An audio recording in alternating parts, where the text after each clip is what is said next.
ભરૂચથી સમાચાર મળ્યા છે કે જિલ્લામાં આગ લાગવાનો સિલસિલો યથાવત રહ્યો છે। દહેજની કેમિકલ કંપનીમાં આગ ફાટી નીકળ્યા બાદ ભરૂચ શહેરના ભોલાવ વિસ્તારમાં આવેલ એસટી ડેપોમાં પણ આગનો બનાવ સામે આવ્યો હતો।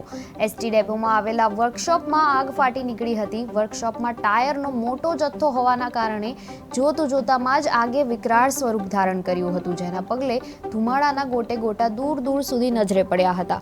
સમય સૂચકતા વાપરી કર્મચારીઓ સુરક્ષિત સ્થળે ખસી ગયા હતા। આ અંગેની જાણ કરવામાં આવતા ભરૂચ નગર સેવા સદનના 4 ફાયર ફાઇટરોએ ઘટના સ્થળે પહોંચી પાણીનો માર માર્યો હતો અને આગને કાબુ મેળવી હતી। ગોડાઉનમાં વેન્ટિલેશનના અભાવે ફાયર ફાઇટરોએ દિવાલ તોડી આગ પર કાબુ મેળવવા કામગીરી હાથ ધરી હતી।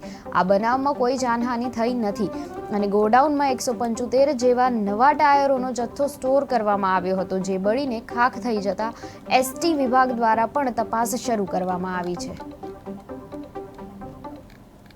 મારું નામ શૈલેષ સાચિયા છે। હાલ ભરૂચ નગરપાલિકાના ફાયર ડિપાર્ટમેન્ટમાં ઇન્ચાર્જ ફાયર ઓફિસર તરીકે ફરજ બજાવું છું।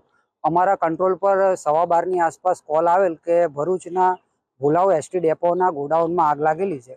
અમે ઘટના સ્થળે તાત્કાલિક પહોંચ્યા, ત્યાં જોયું તો ટાયરોનું ગોડાઉન હતું।